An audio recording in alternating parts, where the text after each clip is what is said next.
Hello again. So in the last video we have reached this part, create the navbar.css, and I think we have done that successfully. Now let's go to icon or step number 10, and I have updated them as you see, which is we need now to go to this file and start changing the colors, the fonts, and the navbar background, because as you see the shape here is not so good. So let's start. So we will go to the navbar, but before we start anything here, we will notice that there is a Bootstrap styling here of background light. We will remove this one and we will see how it is going now. Well, as you see, I think there is no background, right? But if we did that like this, we will have just like a transparent background, but this will not help us because remember, we need the nav links to be white. So we're gonna temporarily make the background color to look like a black. So yes, like that. Now we will start to change the links, colors, and font. So let's go back here and start to do that. Of course, we will use the nesting. I'm gonna make that just like a global change. A global change means that it is global, but remember, it's not global for the whole website. It's only global for the nav links. We have a lot of A links, so we want to give them a general rule here of a color maybe. What about the smoke white one, which we need here? I think it's called the primary color. Yeah, like that. Let's see. Nothing happened, but this is actually because we need the important to change the default Bootstrap colors like that. So we have the white smoke color now, and for the navbar brand we don't need this color, we need it to be white by default. So let's go here and let's also make it in an H1, the navbar brand. Let's give it here the styling of an H1 like that. Let's see what is the H1 doing now. Yeah, like that, that's better. So we will say here that A, and which has the class of H1, we want it to be with the color white, and that's important. Yeah, so I guess now it is white. Yes, it's taking the color white here, and these ones are not the white, these are the white smoke. So we are fine right now.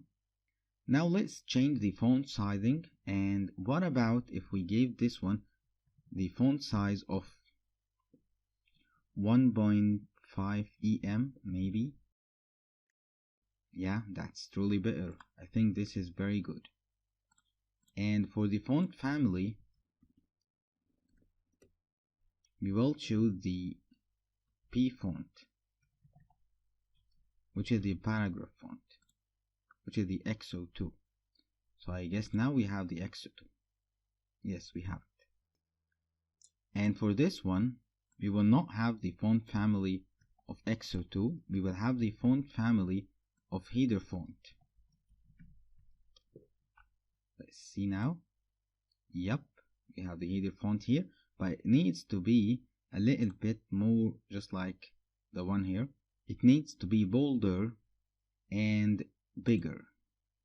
So let's do that. So we will say that the font size, we want it to be 1.9 em, I guess. And for the font weight, so let's make it like that and see the results. I guess this is better. As you see, there is one problem here, which is there is no enough space between the elements and the top of the page. So we need more, but I guess it's fine here. It's only for that one. So let's see what is the problem. The problem here that is making the brand or the navbar brand just like at the top of the page and not like the other links is that actually it has a margin bottom because I give it a .h1 class. So let's go here and find that by ourselves. And if you look here at the .h1, it has a margin bottom of 0.5 rem. If we remove that, well, now it will go back to be normal, just like the other ones. But still, we need more space for all of them. So we will go to our code and we will put here a padding y of 2 for the container itself.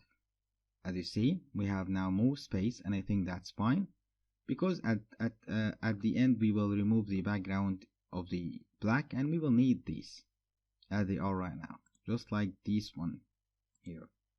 Now still we have more space, and we want to remove this margin bottom of 0.5. So we will go here and we will go for the h1, and we will say that margin bottom should not be this, so it should be 0 and important.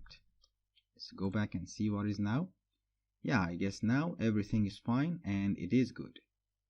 What is left now is to put the hover on these things and make it turn into orange when I hover over them, even the Navbar brand. Let's do that. So we will say hover will be color orange important. Let's see now, what is it? Yeah, and remember that we have a transition here, but it's coming from the global, because if you remember, we did that in the global video, that we made a transition of a global transition of 0.3 seconds. So as you see, everything is working fine, and I guess I like it like that. And even in the smaller than the large screens, we have it like that with the same font sizes and with the same hover. But still, we need a lot of work on this hamburger menu. We need a lot of work on the hamburger menu icon here, and we need a lot of work also on the smaller than large screen sizes. We need to make this stretch into the end of the page, things like this, but we will do that just like when we come to making the media queries for mobile sizes and things like this. Right now we have finished making the navbar, and we can happily shift to work on the other parts of the page. And finally we have done this. As you see here, we can now color this to be green and change the hover color also. This can turn into green. And hooray! We have finished making or styling the navbar, the only bar that is left, which is the hamburger menu, and this is related to the mobile sizes, and this will happen in the video of the media screen, which we will curate separately and with focused time on it. Thank you a lot for watching, and I hope that this is not making you any disturbance and that the videos are fast and clear enough to you. If you have anything to ask about, ask me in the comments. Thank you a lot, and I hope you enjoy your time.